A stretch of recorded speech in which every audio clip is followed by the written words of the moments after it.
So usually, we're sitting here waiting on you.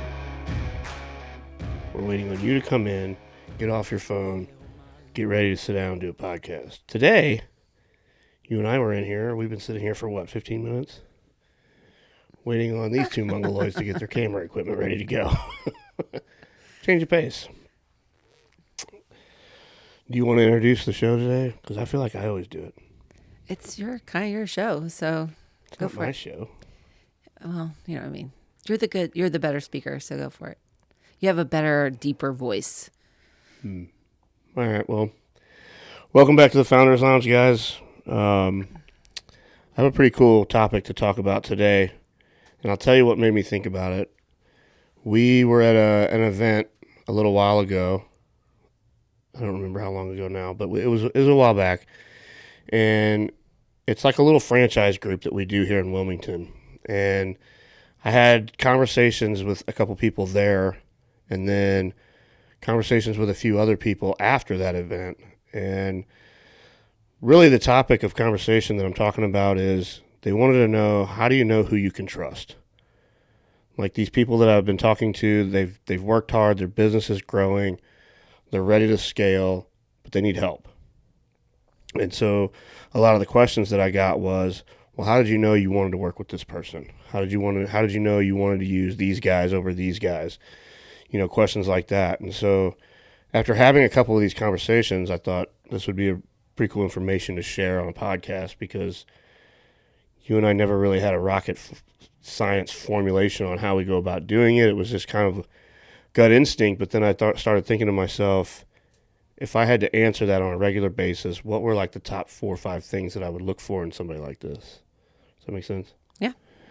So, you know, the question is, how do you know who to trust? How do you know who's genuine? You know, because at the end of the day, everybody's a salesman when they come to your door. So when you're ready to do this, you're either going out and you're looking for an advisor or a consultant or some sort of mentor or things like that, or some sort of coach. That or the opposite happens, which happened to us quite a bit, was people would be coming to you. You know, they would see your growth, they would follow you, and then they wanted to hop on board. They wanted to get on the train and try to ride it. That's happened to me and you a few times. So I thought about the top 5 things that I would tell somebody to look out for.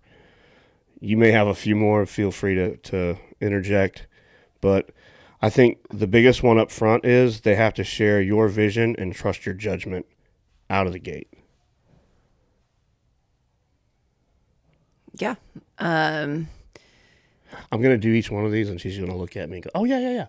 Well, no. I was trying to think, I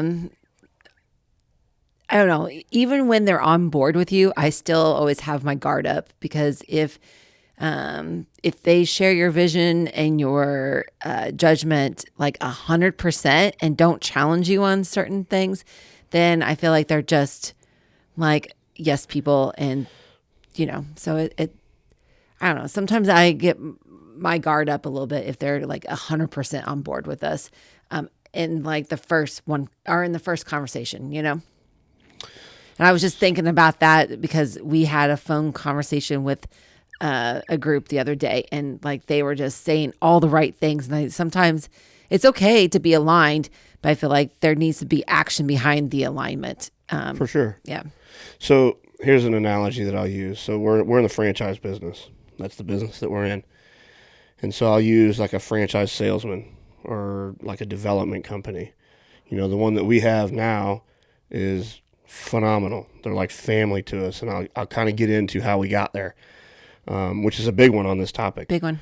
And what I mean by trust your judgment, you know, in franchising, we turn down more people than we approve. And so there's companies out there, there's broker networks out there that they get really upset with that because they want you to approve everybody because they're trying to make money, right? And so that's what I meant by they have to share your vision and trust your judgment. It's your company at the end of the day.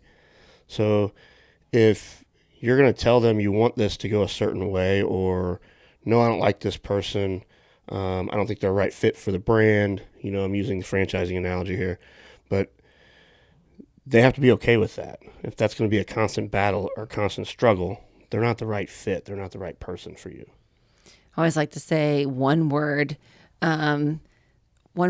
yes, they're approved, like equals 10 years of a bad relationship. So Absolutely. it's, yeah. A lot of the salespeople don't get that, because they're there for, and I think a salesperson also gets like amped up on that. Like the more that you say no to them, like it makes them more motivated to sell you, like speaking from franchise sales of that person. And we're like, no. So I feel like you have to really be relentless, especially in the franchise business like that. Well, even outside of franchising. So let me see if I can come up with an example that's outside of franchising, because not everybody's in franchising. But just cars. What is that? Cars. I'm like, how many times do you go in, it's all shiny and everything, and you're like, no, I really wanted this. And then you walk out because there's such a great salesman in a minivan that you hate for like, Sure. 3 years. But go ahead. I interrupted you. Well, no, it could be anything. So, just say it's a restaurant that's not a franchise, and then they have a business consultant or a business advisor. And this consultant or advisor is really trying to steer them in a direction that they just know in their gut they're not comfortable with, and they don't want to do it. And so my advice is don't. Yeah. If that is your gut instinct and you really do not feel comfortable doing it, then don't. And then you got to ask yourself, okay, well, are these guys really the right person for me? Is this really, the person that I think I should be working with? Because I don't, we've been in that position a million times, and we've left. We've actually fired consultants and fired advisors because it was a constant struggle. It was a constant headbutt of them trying to get us to conform to things and do things a certain way that we just absolutely did not want to do it. We didn't want to do it that way. I think one of the biggest things, too, when you're looking is a true, like, I'm saying salesperson, but someone who you're trying to hire, if they're really good, they know your insecurities, too. And they can really feed off of those insecurities, which we've gotten a couple of bad deals because they knew our insecurities, straight off. And I was thinking about when we went to California. Remember when we had that consultant group? That was the worst. Yeah. So we were going in there, and obviously that's when like the whole organic and grass-fed, all these flashy terms were out there. And I'm just like, man, I just don't know if our brand is strong enough because that's not what we preach. We preach like it's, a lifestyle, it's balance. Like, we're just here to help the average person and not that. And so we had like no money at that time, but we got on a plane and went to California with this consultant group because we were not 100% of what we were doing was true, so we went to California. They took us to every place that you could think of trying to change our brand. Like from CBD was like huge. Like how many years ago was that? 8 years? 8 years ago? We were in California, and then 7 or 8 years ago. They were just like taking us to all of these things. And we're like, this is where we think that you should be. You should put kombucha stations in your cafes. You should do this. You should do that. And I was just like, when we left there, which was crazy, we knew when we got back on the plane, we're like, what we're doing is exactly where we need to be. And we're going to change lives doing exactly what we're doing. So it did the reverse for us. It was like we say we always lighting fire out in the driveway with that consulting group, but it actually made us better and more confident in what our mission was at that point. So, yeah. So, those were great people, the people that we were working with, those folks were great. They were great. Yeah. Our intent in going out there was to make our brand better, and because we were ready to scale. So that was early on in our franchise system, and we were trying to get like operations manuals and all of this stuff done. And they were a company that specialized in that. That's what they did. But I think they had a different vision for our brand, and they were trying to get us to change our vision and go in a different direction. And like you said, I think it just kind of reassured. I remember talking about it on the way home in the plane, excuse me, that it just kind of reaffirmed to us what we were doing. Yeah. I think we went out there with a lot of insecurities, and then we came back and we're like, okay, we're fucking good. Like, yeah, we're doing the right thing. So yeah, I remember that. That's a good one. But at the end of the day, you got to trust your gut instinct. And if whoever you're going to want to work with is going to fight you on that. They're not the right people. Another good one is, are they asking you for anything up front? This is a big one for me. And I know people are going to hear this and they're going to say, well, people don't work for free. They're going to want something. Of course they do. That's not what I mean. So like a lot of times with consultants or advisors, they want an astronomical piece of pie up front before they even do anything. And so a big thing with us has always been, we've made people earn it. Like we've had to figure a lot of things out on our own, but we never really gave up anything without somebody showing or proving to us that they could do it. Now and I take that back. I'm being a hypocrite. That happened, and we'll get into that in a minute. But that's where we learn. Yeah, that's the lesson where we that we learned that. from it. So, another good example that I'll use for this point is our development company, and I talk about this all the time when I'm talking about this particular topic. 2019, I think, is when we went to IFA in Las Vegas, and IFA is an International Franchise Association. It's a big show they put on every year. They move it around, but you and I went out there for the sole purpose of finding a development company to sell franchises for us. We had reached that point where we were like, okay, we need somebody that knows what they're doing, can do it legitimately, and do it with some integrity, and for us to feel good about it. And so I was nervous about doing this because of how many times we had been burned on this. Well, we knew that, we were going to have to, like you said, give up something to get a good group with us. And it took a while, and I think we finally got to a place where we were comfortable doing that. And so we were fortunate enough to sit down with this group, and we had a 2-hour conversation with those guys. Not one time in that 2-hour conversation did they try to sell us on their service at all in the 2 hours. And I remember walking back, you and I were holding hands walking back through the expo. They were right behind us, and we're going our separate ways. And I was like, I think these guys are it. I think they're the ones. And you agreed with me, because that's just how good they were at talking. They wanted to hear us. They wanted to hear our story, how we got here, what our vision was. They didn't give a shit whether we hired them or not. They were just genuinely interested. And when somebody does that to me, it makes me want to work with them. Well, especially when you go to a big event like that, because there's so many brands there, and they've gone through, like each brand has gone through something similar, but they still had a very good name in that group there. So that was like really good, or was reassuring too, because we kind of did a little homework on them before and after. So plus it was really good too, because they were using our product. Like, they were familiar with our brand. She knew, and actually was coming up for a story to tell us how we had changed her life during pregnancy, or, after her pregnancy, and that she had found one of our cafes. So it totally was a fan, seeking us out to tell a story. And then it just authentically went into that relationship. So that was pretty cool. And so then, we wound up taking a few months to kind of negotiate a deal with these guys, and they've been partners with us ever since. And it kind of comes full circle back to the very first point that we made. These guys trust our judgment, which is why they've been such great partners to work with. We can say, hey man, we're not comfortable with these people. It's not an argument. It never has been. I don't think it ever will be, as long as we're partners with them. So they've been great advisors and development company. But I mean, the point is when you go to sit down with somebody, pay attention to what they talk about up front. The very first interaction that you have with them, are they trying to sell you on what they're trying to do? And if they are, it's a huge red flag for me. Yeah, if the first 30 minutes of a conversation is about them, walk away. Yeah, and what they have done, versus them wanting to get to know you and what you want to do and why they're there to meet you. I would say the next one is, I'm going to use the term "eat what you kill."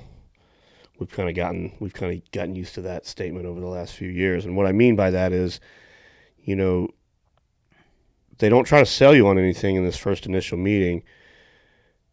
If they come to you and they want some sort of commission or some kind of structure that's earned before they actually do anything, that's a no bueno for me. Yeah. So Walk away. But if they're proposing something like, hey, if I get to X, and then would you be willing to pay me X? Or can we work a deal out where if we get to this bar, I'll get X, or whatever that arbitrary number is. That to me shows that they have a little bit of integrity and they care, because they're wanting to eat what they kill. They want to earn it. They don't want to just come in and take 20% of your equity of your company, or they want this astronomical consulting fee up front before they've proven themselves to you that they can actually do it.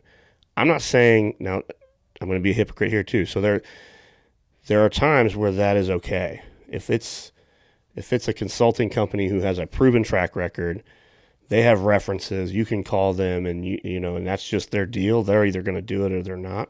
Then that's a judgment call on you. You either choose to go that route and use a company like that, or if it's a one-off guy, whether it's, I don't know, or like a smaller outfit, then you have to really dig deep. I think the more that they're asking for your company and the longer terms that they're making, then that's when they should earn it. But if you're going in there for a service, it's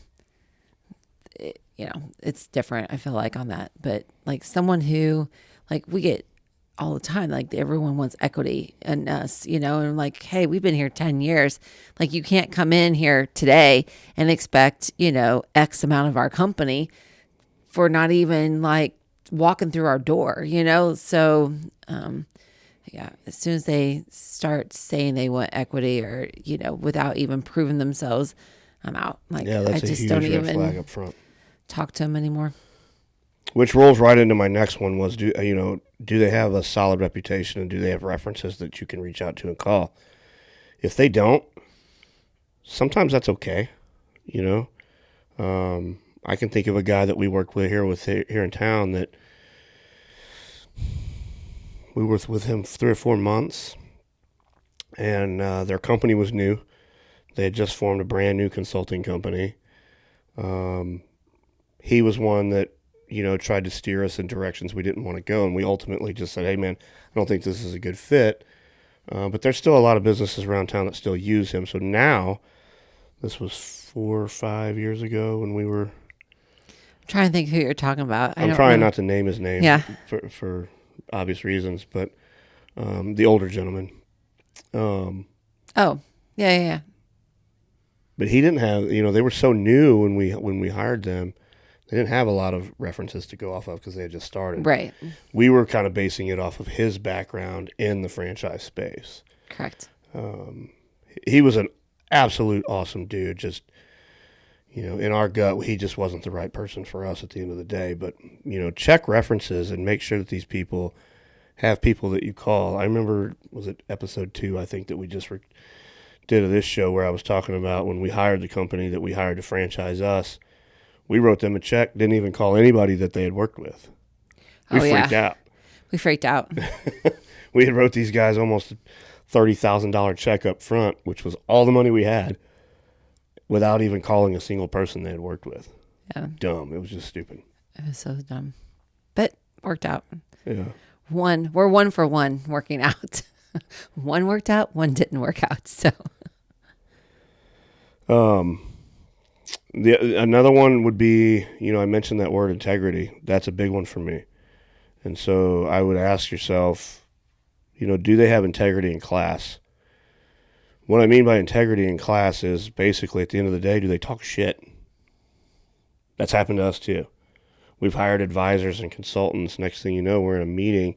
We're 2 or 3 weeks in, and all of a sudden these people are bashing other clients, and they're talking shit behind their back. And I'm like, this is not good. Like, we just brought this person in to help us, and here they are. They're saying really bad, negative shit about other people that they work with. So it's a huge red flag. So I would pay attention to how they talk about other people who they've worked with. You would think, like, well, is it a consultant or an advisor really going to do that kind of shit? Yeah, they do. They really do. It's kind of common, but some ways that we've gotten burned. The biggest advisor that we hired, we're in a legal battle with this guy because we didn't do any of these 5 things that we just mentioned. So this is kind of my lesson for this particular part of the podcast is those 5 things that I just mentioned, they've burned you and I, and we pay for it to this day. We almost lost our company over it. We don't need to go into detail on how, but, we didn't make sure that this person had our best interests at heart or trusted our judgment. We laid a lot of trust on this guy, and, ultimately we made the wrong decision. But I think, too, he was a really good salesperson, fraud, whatever you want to call him, and totally went after each one of our insecurities. And so made us feel comfortable and safe. And, like back then when you have 2 meatheads and with no business background, no restaurant background, and you just sold, 12 franchises, like it's a scary situation to have yourself in. And not that we weren't willing to work and put ourselves out there and know it, but you would think that by hiring this person who's promised all these and who has been there and done that and has another connection with this company, that it would worked out well, and so, I guess the best lesson there, and what I can say is like we've saved money because we hired the best lawyer that we had at that point, and he's been with us still to this day. So, because we didn't even have a lawyer, like we had no lawyer even to look over that contract. That's a whole nother story. Podcast, but that's another podcast. but yeah, in full transparency, these where I learned these 5 nuggets of information is making this major mistake, and I've never forgotten it. I will always advise people the best that I can on these 5 things. Didn't trust our judgment, asked for the world up front. He didn't want to earn anything. He just wanted everything, because he wanted us to trust his background, which we did, and we were sold on that. No references, no reputation whatsoever to go off of. Again, another bad judgment part on our call.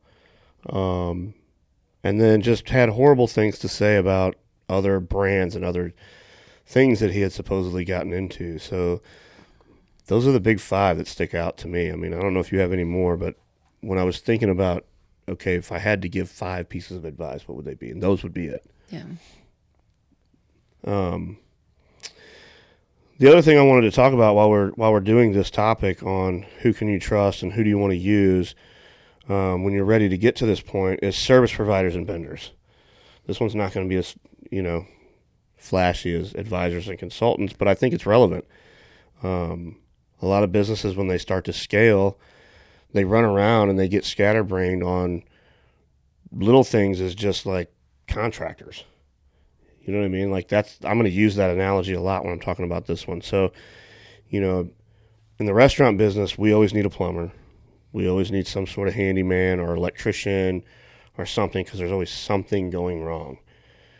If you're a smaller business, you need to know a little bit on how to do that yourself. In the early days, I would do it. But now I don't have time to break away, leave the office, and go fix a leaking pipe at the restaurant. I just don't. And so I have my reputable guys that I call on, and people will say, well, what's so special about them? Why do you want to use them? And here's the reasons why. Number one, they answer the phone when you call. They answer the phone and they show up.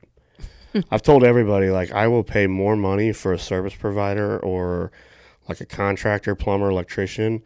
I will on purpose, pay more money to have that person because they answer the phone when I call them and they show up when I need them. It's simple. No, I'm totally on board with you. I remember the people who don't show up. So another big one for me is their customer service, and I like to describe it as the extras. You know what I mean? Like, we have purposely kept relationships alive because there are vendors and people that we work with every day who go above and beyond. They do extras they don't really have to do. Like our insurance lady. I can pick up the phone and call her. She doesn't have to do that. She's got a team of people that, systems and processes. I'm supposed to go through them. I don't do that. I'll text this woman paperwork all the time, and she'll pick up the phone and call me. I love her to death. I'm just laughing because, if someone picked up the phone that didn't go through our systems and procedures, then yeah. I might hear about that one, but Go through the systems and procedures, Verity. Even our bankers, I can call the bank, and the banker that we've used for 8 years will order my checks. I can go online and order them myself, but it's easier just to send him a text. Say, hey man, I'm out of checks. Can you order these? I think I'm seeing a problem here. There's value in that.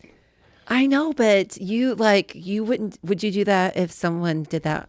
Okay, so we had a customer who was ordering meal plans through you every week. Would you continue to do that? Depends on the customer. Verity. If it's a customer that's been around for 7, 8 years, yeah, I would. I am sorry to all of our vendors out there who Don is not following your systems and procedures. We will have a talk after this and it will be rectified. Can you spell rectified? I can. All right. I'm so I can't believe you're doing that to these poor people. It's a big deal. You have our banker ordering your checks. Yeah, he's ordered them for 7 years. Okay. Well, thank you for the excellent customer service for my husband. Yep. All right. What else? And the last one, I just said, they can't take advantage of your growth. And I've seen this happen. This has happened to us quite a bit with different vendors and stuff. They see you scaling. They see you getting bigger. They see you getting more, successful as time goes on. And then, sometimes they feel like they can kind of take advantage of that. And greedy. Yeah, they get greedy. And it's very noticeable when it happens. There's always someone who's been knocking on the door. So just remember that, we can be loyal, but then if it becomes an unfair relationship, there's people knocking at the door. I can think of, I just had a situation yesterday. So I'm just all right, we'll play, so if you're not taking care of me and you're trying to price gouge and all that, there's always someone there who wants the opportunity. So absolutely. Well, I hope you got a little bit of value out of that. I know we kind of flew through that, but it's probably one of the biggest questions that we get is, how did you wanted to work with this person? Or the other brands around Wilmington and around the area. Not even that, just all over. I get messages on, what kind of coach would you hire, or what kind of advisor would you hire? I want to do this, but I need help. Those are the top 5 things I would look for. Absolutely, hands down. And so I hope they help. Full transparency, when my days are done with our brand, that's the kind of role that I would like to play. So I've kind of learned from mistakes that you and I have made, and I'm okay, well, if I'm going to do this and I'm going to help other people do it, what can I do differently from the mistakes that we've learned that other people have made? Those are definitely, hands down, are the biggest ones to me. So I just hate people getting taken advantage of because it sucks. So. All right, guys. See you next week.